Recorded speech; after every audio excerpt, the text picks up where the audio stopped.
गांधी के जो बॉडीगार्ड हैं, पीए हैं, वो फैसला ले रहे हैं। फैसला किन सवाल कर रहे हो? कम से कम जिस व्यक्ति ने 53 साल तक पार्टी की सेवा की, जिस व्यक्ति ने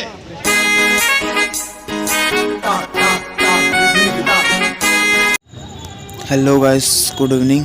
आई होप आप सभी लोग बढ़िया होंगे, घर पे होंगे, तंदुरुस्त होंगे। और बड़ों को पहला, छोटों को हाय। तो गाइस, आज का ब्लॉग कुछ इस तरह है। वीडियो अंत तक देखिए और अपना सुझाव दें।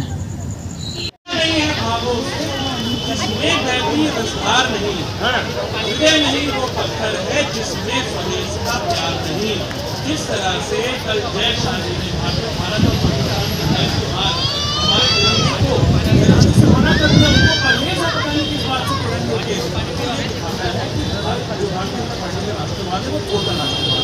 दूसरी बात जी जी जी जी जी जी ऐसा है कि राष्ट्रवाद की अगर बात करेंगे तो राष्ट्र की बात करेंगे तो मतलब राष्ट्र हमारे लिए ये नरेंद्र मोदी और अमित शाह जी गृह मंत्री रहते हुए 370 और 35 को नाबूद करने का काम किया है। ये राष्ट्रवाद होता है।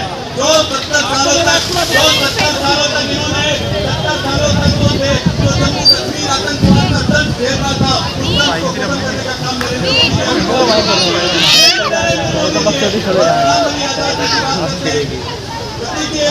ये पूरे भारत को मिटाने वाले कांग्रेस छोड़ो की यात्रा चल रही है, भारत जोड़ो की यात्रा नहीं करोगे। और ये हल्ला बोल करके इनके बड़े बड़े नेता छोड़ के कांग्रेस पार्टी जा रहे हैं। तो ये समर्थन करना चाहिए कांग्रेस पार्टी को, क्योंकि कांग्रेस पार्टी ये नरेंद्र मोदी जी का ही नेतृत्व है ना, जिनको स्वीकार करने की हम प्रशंसा कर रहे हैं। ऐसा क्यों नहीं बोला क्या कांग्रेस से? प्रधानमंत्री आजाद साहब की बात करें, आप सभी ने दोस्तों देखी होगी, पिक्चर देखी होगी बॉलीवुड की। उस पिक्चर का नाम था दीवार। दीवार में अमिताभ बच्चन थे और शशि कपूर थे, और उसका एक सीन जो है अभी वहाँ पे अमिताभ बच्चन जी कह रहे थे,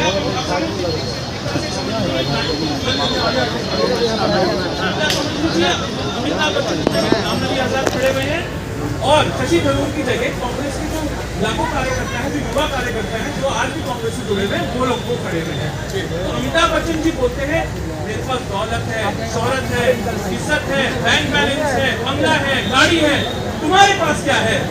और शशि कपूर साहब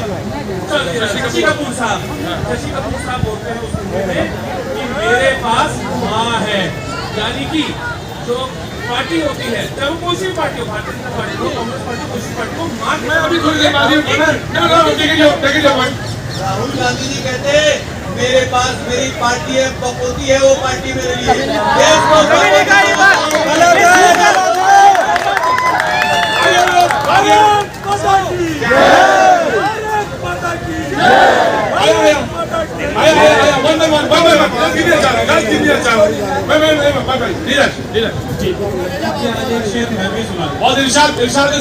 जी जी अब मुमकिन है उंगलियां उठे, मुंसिफ पर उंगलियां उठे। अब मुमकिन है कि मुंसिफ पर उंगलियां उठे, हाँ, जब नाम मुजरिम ही पारसाओं में हो। क्या जनाब जब नाम मुजरिम ही पारसाओं में हो जी, मतलब जब मुजरिम का नाम ही पवित्र हो गया जी, मैं समझ गया। तो इंसाफ करने वाले पर तो उंगलियां उठेंगी। तो राहुल गांधी इंसाफ कर रहे हैं, उनके ऊपर उंगलियां उठे लोगों पर। ये शेर राहुल गांधी पे ही होता है जी जी। गुलाम नबी आजाद डालते हैं इन्होंने बीच में कहीं बोले सदीक जी, मेरी उम्र 30 साल पूरी होगी, 31 होने वाली है। रामनवमी से रामनवमी 30 साल की मेरी रामनवमी में पहले अगर मैं जुम्मा कहता हूँ, गांधी के जो बॉडीगार्ड हैं, पीए हैं, वो फैसला ले रहे हैं। फैसला किन को लेना चाहिए, फैसला कौन ले रहा है? प्रतीक जी, देखिए देश के सामने मुद्दा क्या था कि आज देश के अंदर विभाजनकारी ताकतें काम कर रही हैं। देश के अंदर सौहार्द कम है, बेरोजगारी है, भ्रष्टाचार है और हर तरीके की ऐसी समस्याएं जिससे आम जनता त्रस्त है। इसमें ये बताइए कि राहुल गांधी की क्या गलती है? क्या राहुल गांधी की वजह से महंगाई है? क्या राहुल गांधी की वजह? नहीं, वो ये नहीं कह रहे, वो ये कह रहे हैं कि कांग्रेस में क्या बुराई है, वो बता रहे हैं। जब प्रोफेशनल आदमी पॉलिटिक्स में आता है तो जो फुल टाइम पॉलिटिशियंस है उनको कभी कभी दिक्कत होती है। जब गुलाम नबी, आप कह रहे हैं कि राहुल गांधी आए तो गुलाम नबी आजाद जैसे लोगों को प्रॉब्लम हो सकती है। राहुल जी एक अलग विचारधारा को लेके आए हैं। वो जो आरएसएस की और जो कॉरपोरेट की जो दो ताकतें इस देश में है जो चीजों को बिगाड़ना चाहती है, इसके ऊपर मैं, क्योंकि ये बहुत मैं 40 साल वो आदमी पार्टी के अंदर रहा, तब तक आपकी नजर नहीं गई।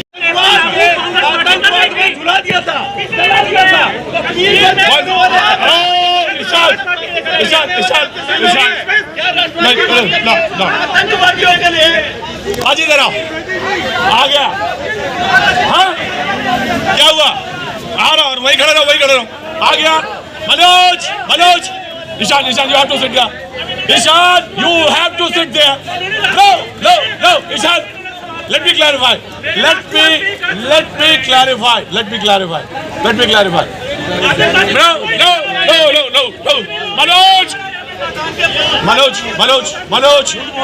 Manoj. Cool down. बहुत आराम से। मनोज।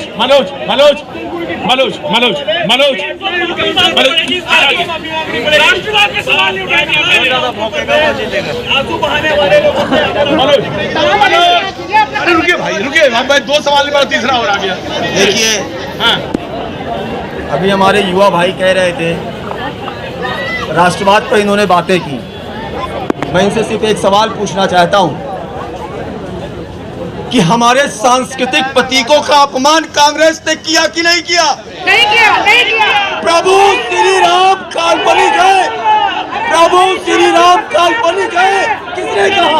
बताइए आप मुझे पहले। और तीसरी बात, प्रभु श्री राम को काल्पनिक किसने बताया था? जरा बताना, यहाँ पे लोग खड़े हैं, बताना। कांग्रेस ने। और सुनिए, और जिस पर चर्चा हो रही है उनके लिए मैं कहना चाहता हूं एक सवाल कि जो कांग्रेस के शुभचिंतक हैं वो गुलाम नबी आजाद जी के बयान से ज्यादा, पर्सनल टिप्पणी करने से ज्यादा, जो उन्होंने कांग्रेस को आत्ममंथन की सलाह सवाल कर रहे हो, कम से कम जिस व्यक्ति ने 53 साल तक पार्टी की सेवा की, जिस व्यक्ति ने राजीव गांधी जैसे व्यक्ति को यूथ कांग्रेस का मेंबर बनाया भैया जी, वो आदमी अगर आज ये बात कह रहा है कि अपने अंदर झांक के देख लो, कि देखो डॉक्टर की जरूरत है, कंपाउंडर की नहीं। सुनिए, तो क्या ये सामंतवादी सोच नहीं है कांग्रेस की? प्रतीक जी देखिए, 2 बातें। विशाल जी मेरे प्रोफेसर भी रहे हैं तो उनकी जवाब देना बहुत ही जरूरी है। अच्छा, विशाल जी प्रोफेसर रहे हैं आपके? मेरे प्रोफेसर रहे हैं। अरे रुको भाई, कहाँ गए यहाँ वाले? ये घुटने में दर्द कब से? नहीं, मतलब घुटने में दर्द कब से? थक जाते हैं। कहाँ से? बहुत दूर से आया हूँ। अच्छा, तो बैठा लो इनको। पहले बैठो। हाँ, आया। तो विशाल जी के शिष्य के नाते मैं बता दूं, 2014 में महेश शर्मा सांस्कृतिक मंत्री थे। सवाल पूछा गया कि सीतामढ़ी में क्या सीता जी का कोई अस्तित्व है, तो उसमें भारत सरकार ने कहा कि सीता का हमारे किसी भी कागज में कोई अस्तित्व नहीं है। तो सीता का अपमान करने वाले राम की बात कर रहे हैं, सबसे पहली बात। फिर उन्होंने कहा देश की बात कीजिए ना, देश की बात कीजिए ना। कब तक राम और सीता राम मंदिर को लेकर चलते रहेंगे आप?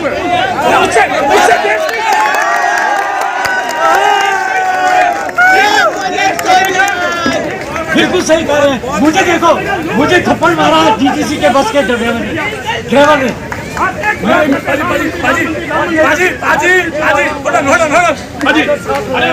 क्या हुआ बाबूजी, क्या हो गया?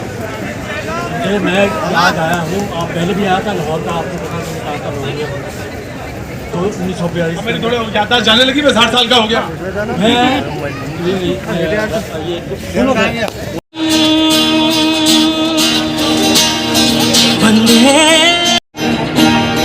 वंदे मातरम, सुजलाम सुफलाम मलयज शीतलाम सच्च श्यामलाम मातरम, वंदे मातरम वंदे मातरम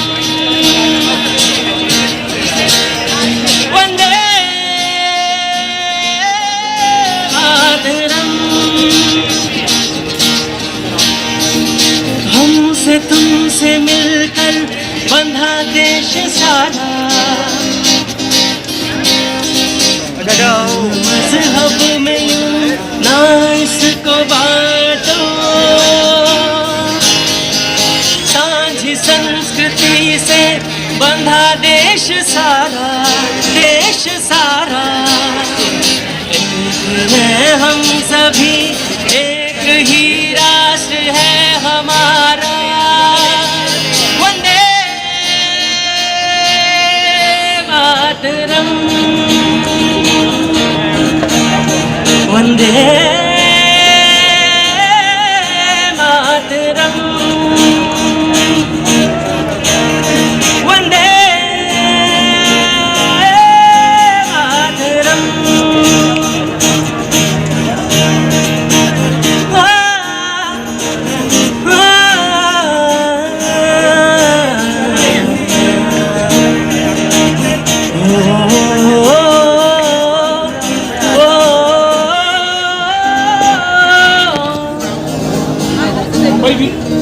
मुंबई में ठीक है, जब मुंबई से दिल्ली से नहीं हो रहा। चलो चल भाई, आपको पता चला था? वंदे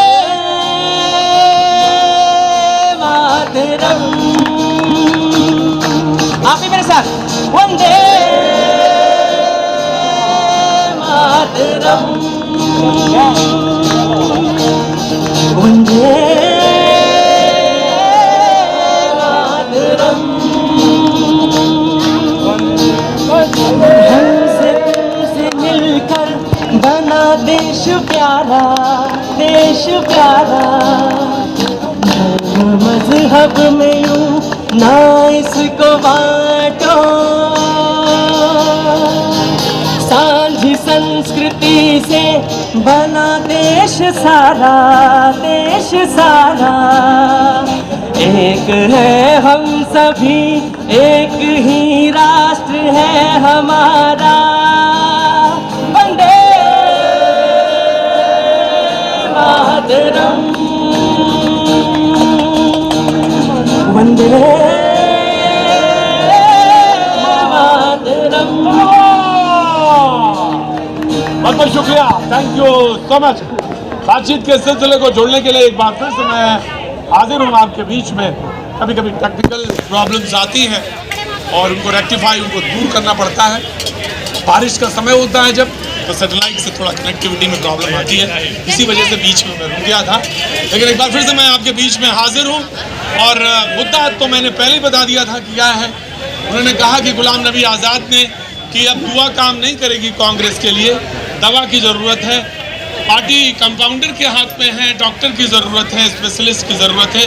हालांकि बड़ा हार्श बोला है, बहुत बोला, लेकिन हो सकता है शायद पार्टी के लिए ज़रूरत उनको, क्योंकि 40 साल वो रहे हैं, तो वो मुझसे बेहतर जानते हैं। मेरी उम्र से भी वो काफ़ी बड़े हैं, तो वो ज़्यादा जानते हैं, तजुर्बा उनको ज़्यादा है। वो कहते हैं कि कांग्रेस में अनपढ़ों की जमात है, अनपढ़ लोग जो हैं कांग्रेस में उनकी जमात है, और ख़ासकर जो क्लरिकल काम कर रहे हैं, वो जो है क्लरिकल काम कर रहे हैं, अनपढ़ों की जमात है। कांग्रेस के प्रवक्ता मौजूद हैं। I will come to you sir, आता मैं आपके पास।